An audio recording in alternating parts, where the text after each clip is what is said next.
Former British and French diplomats are urging action over what they say is Israel's erasure of Palestine. More than 100 of those diplomats have penned a letter to the French president and the British prime minister calling for a ban on trade in arms sales to press Israel to accept a Palestinian state. The unprecedented joint letter directly accuses Israel of ethnic cleansing and warns that the world no longer sees it as a genuine democracy. We can now bring in Sir Vincent Fean, British former Consul-General Jerusalem and current trustee of the Britain Palestine Project, which advocates equal rights for Palestinians and Israelis. Welcome, Sir Vincent, to the program. Thank you for taking the time to speak with us. Now, you're one of the signatories on the letter. What do you hope that this will achieve? Thank you, Catherine. Well, we are stronger together, Britain and France, near neighbours, permanent members of the UN Security Council, European neighbours.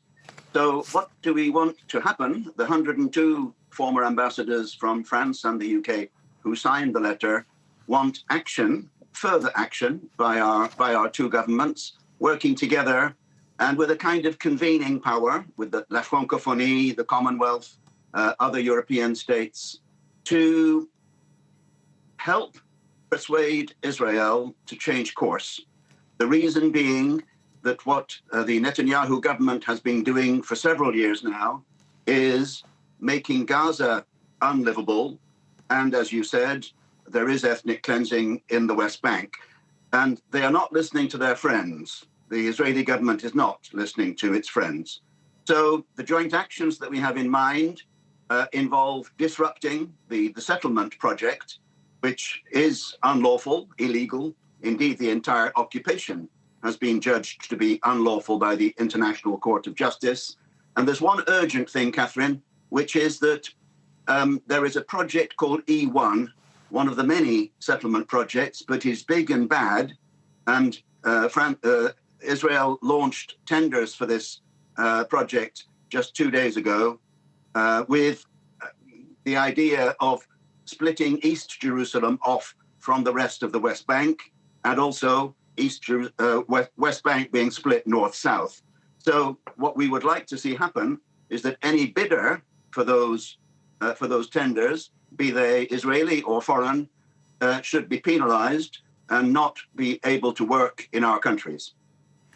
Now, Sir Vincent, we were speaking earlier to our Jerusalem correspondent about this letter. Now, I want to ask you, why send it now? Because she had remarked that maybe something like this should have come sooner. There have been earlier attempts, but there is real urgency now, Catherine, because of the ethnic cleansing going on in the West Bank, actually besieging some of the villages like Kosra and Taibeh, a Christian town, and the fact that in spite of the ceasefire, which was announced last October, almost a year ago, there is still insufficient food aid, medicines, temporary accommodation getting into Gaza. So Gaza is literally unlivable but almost 2 million Gazans are trying to survive there. And that needs to change. So in order to deliver that change, I think, and we think, that additional pressure is needed on the government of Israel, which, as you know, is facing elections on the 27th of October. And I believe that this government is trying to go for broke, making sure that the state that Britain, Canada, France, Australia recognized last September, less than a year ago, will never come into being. Our wish is that the self-determination of the people of Israel should be matched by self-determination for the people of Palestine. Now, Sir Vincent, you bring up those upcoming Israeli elections, as you mentioned, that's happening in October. Do you believe that the next government will continue the current government's policies regarding the Palestinians in West Bank? Part of this attempt to exert pressure by the UK, France, Spain, and others is to show the electorate in Israel that there is another way, that there is a way of peace and justice, because at the moment there is no law in the West Bank and no law in Gaza. but a way forward that unites Gaza and the West Bank peacefully, and which ensures that Israelis can live in peace side by side with their Palestinian neighbors. That vision has been lost in recent years. There have not been negotiations, frankly, since 2014. But when my colleague Frédéric Designeau and I were in Jerusalem, he's one of the co-signatories on the French side.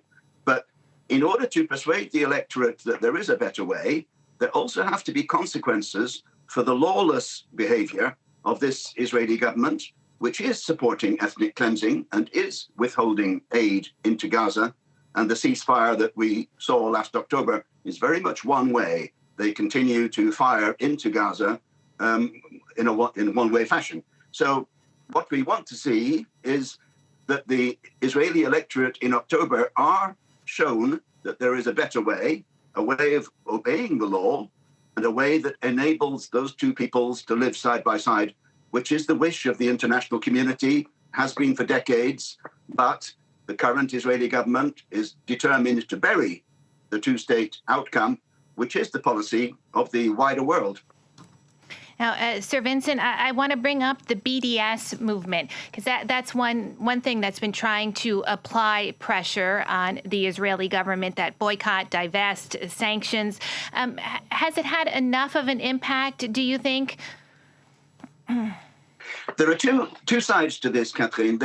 One is the settlements.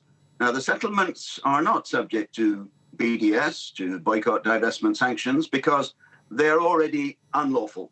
So anything that happens to them that is a consequence of their unlawfulness is, in my opinion, legal.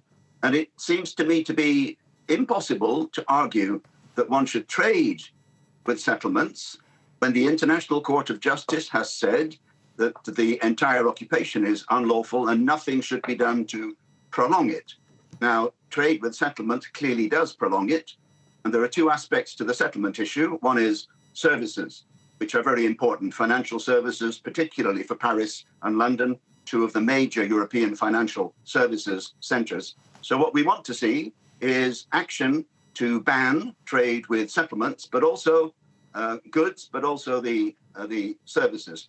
Now, on the BDS more widely, we, as an individual, I don't advocate BDS. I do actually practice it personally, but it's not something I advocate. But what we do need to do is to ensure that Israel changes heart. Israel changes its ways. Israel changes its policies. That's down to the Israeli electorate in the end. And one of the recommendations in the letter that you've referred to is that we should suspend, the UK should suspend its bilateral trade agreement with Israel, and France should advocate in the European Union the suspension of the association agreement, so that the Israeli people understand that there are negative consequences for the negative behavior of its government, and that the law, international law, must be enabled to prevail, not just in Israel, but also in Palestine. Sir Vincent, thank you so much for taking the time to speak with us and to elaborate on that letter. That's Sir Vincent Fean, British former Consul-General Jerusalem and current trustee of the Britain Palestine Project.